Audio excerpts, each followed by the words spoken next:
Double engine রাজ্যে চাকরি নেই, বাংলায় আসছেন চাকরি প্রার্থীরা। ভিন রাজ্য থেকে এসএসসি পরীক্ষা দিতে উত্তরপ্রদেশের পরীক্ষার্থী রাজীব কুমার এবং অশোক কুমার এসেছেন হিন্দি বিষয়ে পরীক্ষা দিতে। যোগী রাজ্যে 2021-এর পর শিক্ষকতার চাকরি নেই এবং সেই কারণেই কিন্তু তাদের এই পরীক্ষা দিতে আসা বলেই মনে করা হচ্ছে। বাংলায় উত্তরপ্রদেশের পরীক্ষার্থীরা এসেছেন, ফর্ম পূরণ হয় কিন্তু পরীক্ষা হয় না বলে দাবি ভিন রাজ্যের এই পরীক্ষার্থীদের। আর ঠিক এই বিষয় নিয়ে আমরা কথা বলবো। আমাদের সঙ্গে এই মুহূর্তে সরাসরি রয়েছেন প্রতিনিধি শুভঙ্কর মণ্ডল। শুভঙ্কর, কি অবস্থা উত্তরপ্রদেশের? সেক্ষেত্রে একেবারে ভিন রাজ্য থেকে এ রাজ্যে পরীক্ষা দিতে আসছেন পরীক্ষার্থীরা, কি বলছেন সেই পরীক্ষার্থীরা?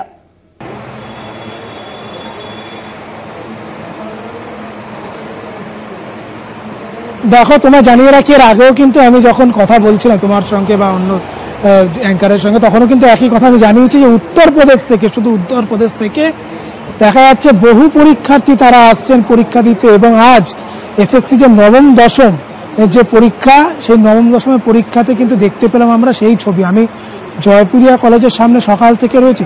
শুধুমাত্র যে এই পরীক্ষা কেন্দ্রে এমনটি করছে এমন নয়, রাজ্যের বিভিন্ন পরীক্ষা কেন্দ্রে যে 636টি যে পরীক্ষা কেন্দ্র রয়েছে, যেখানে আজকে পরীক্ষা দিচ্ছেন 3,19,919 জন পরীক্ষার্থী, সেখানে কিন্তু দেখা যাচ্ছে অনেকাংশের পরীক্ষার্থী তারা ভিন রাজ্য, বিশেষ করে উত্তরপ্রদেশ, যেখানে ডবল ইঞ্জিনের সরকার রয়েছে। এবং আমি তাদের মধ্যে থেকে দুজনের সঙ্গে কথা বলেছিলাম, রাজীব কুমার এবং সেই সঙ্গে সঙ্গে কিন্তু অশোক কুমার। তবে জানিয়ে রাখি, তারা স্পষ্ট জানিয়েছেন যে দীর্ঘদিন ধরে তাদের রাজ্যে নিয়োগ নেই, শিক্ষকতার তারা চাকরি করতে চাইছিলেন, কিন্তু 2021-এর পর থেকে দীর্ঘ সময় অতিক্রান্ত হয়েছে, তারা নিয়োগ পাননি, সেখানে নিয়োগ হচ্ছে না।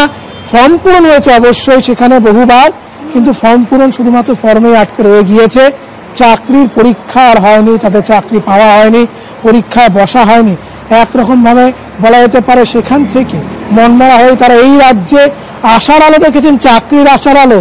ফলত তাদের আজকে আগমন, তারা জানাচ্ছেন তারা আশাবাদী। তারা হিন্দি ভাষার পরীক্ষা দিতে এসছেন, তারা জানাচ্ছেন তারা আশাবাদী, তারা হয়তো এখানে পরীক্ষা দিয়ে চাকরি জোটাতে পারবেন। কেননা যে রাজ্যে তারা থাকেন, সেই রাজ্যের যারা রয়েছেন মানুষ, তাদের এই যে বলা যেতে পারে তাদের যে দাবি বা চাহিদা, এই যে চাকরির বা কাজের বা কর্মসংস্থানের, সেটাই মেটাতে পারছেন। এবং আমরা বারবার দেখেছি যে এই রাজ্যে কিন্তু ভিন রাজ্য থেকে এসে শুধুমাত্র কিন্তু এই যে আজকে এসএসসি পরীক্ষা হচ্ছে স্বর্ণালে, এমন নয়।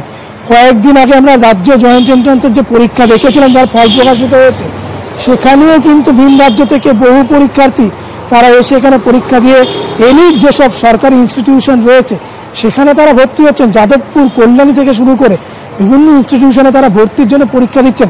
প্রেসিডেন্সির মতো প্রেস্টিজিয়াস ইনস্টিটিউশনে বা সেন্টার অফ এক্সিলেন্স, সেখানে ভর্তি হওয়ার জন্য তারা পরীক্ষা দিচ্ছেন, প্রবেশিকা পরীক্ষা। তাহলে তুমি বুঝতেই পারছো যে রাজনৈতিক বলা যেতে পারে যে কোন দল বা রাজনীতির, বিশেষ করে বিরোধী রাজনৈতিক দলেরা যে বারবার দাবি তোলেন যে এই রাজ্যে কর্মসংস্থান নেই, এই রাজ্যে চাকরি নেই, এখান থেকে ইয়াং জেনারেশন একেবারে তারা বাইরে চলে যাচ্ছে, তারা চাকরির খোঁজে, তারা জীবিকা নির্বাহের জন্য বাইরে চলে যাচ্ছে। তাহলে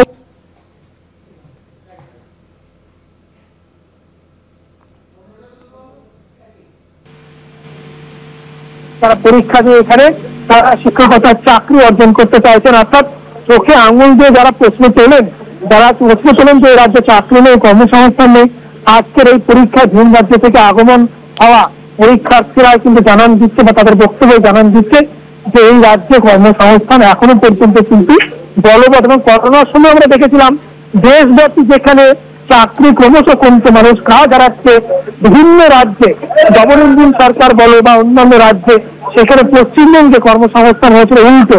তো সেইখানে দাঁড়িয়ে সেই যে কর্মসংস্থানের ধারা, রাজ্যের যারা ক্ষমতা রয়েছে, বিশেষ করে ক্ষমতায় থাকা যে দল, তারা যেভাবে রাজ্যকে চালিয়ে নিয়ে যাচ্ছে, সেইখানে ধরে স্বাভাবিকভাবে এই যে কর্মসংস্থানের যে বার্তা বা যে জোয়ার দেখা যাচ্ছে, আগামী 24 তারিখে পরীক্ষা রয়েছে একাদশ দ্বাদশে, সেদিনও কিন্তু এই ছবি আমরা দেখতে পাবো। অর্থাৎ এখানে এমন বহু পরীক্ষার্থী আছে যারা কিন্তু দুটো পরীক্ষার জন্য ফর্ম ফিল আপ করেছে, অর্থাৎ তাদেরকে 14 তারিখও দেখা যাবে।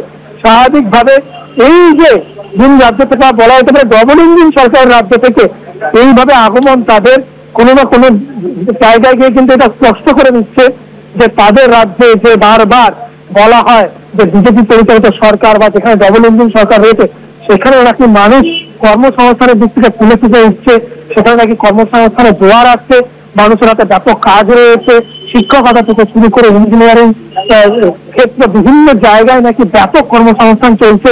তাহলে আজকের ছবি কিন্তু স্পষ্ট করে বলে দিচ্ছে তাদের সেসব দাবি কতটা ঠুনকো, কতটা ফাঁকা আওয়াজ সেগুলো। কেননা যদি সেটি না হতো তাহলে কিন্তু সেই ধূমবাদ দিয়ে যারা রয়েছে পরীক্ষার্থীরা এইভাবে দিনরাত এক করে আজ থেকে দিন কয়েক আগে শহর কলকাতায় এসে বা রাজ্যের অন্যান্য জেলায় এসে এভাবে তারা পরীক্ষায় বসতেন না, এভাবে তারা চাকরির পরীক্ষার জন্য রাজ্যের ছেলেমেয়েদের সঙ্গে কমপ্লিট করতেন না, প্রতিযোগিতায় নামতেন না।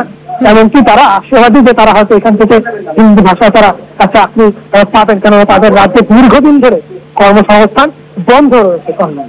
ধন্যবাদ তোমায়। আমরা কথা বলছিলাম, আমাদের সঙ্গে সরাসরি ছিলেন প্রতিনিধি শুভঙ্কর মণ্ডল। यहाँ से वहाँ से दिक्कत यह है कि क्या कहते हैं वैकेंसी थोड़ा बांग्लाয় परीक्षा देते लेट में आती है वहाँ वैकेंसी, और जो भी आती है वैकेंसी उसका पेपर जल्दी कराते नहीं हैं। 2021 से मतलब फॉर्म अप्लाई करा लिया गया है, अभी उसका पेपर नहीं हुआ है। यूपी में जो है जल्दी पहले तो वैकेंसी नहीं आती, और वैकेंसी आ भी जाती तो उसका एग्जाम जल्दी से होता नहीं है। वहाँ पे 2021 में इसका एग्जाम हुआ था, बस हो गया, और इसके बाद 2022 में दोबारा वैकेंसी आई है, तो उसके लिए अभी एग्जाम देने के लिए डेट तो दे दिया है, अभी देखिए क्या होता है, क्योंकि वहाँ पे डेट मिलती है एग्जाम के लिए। जी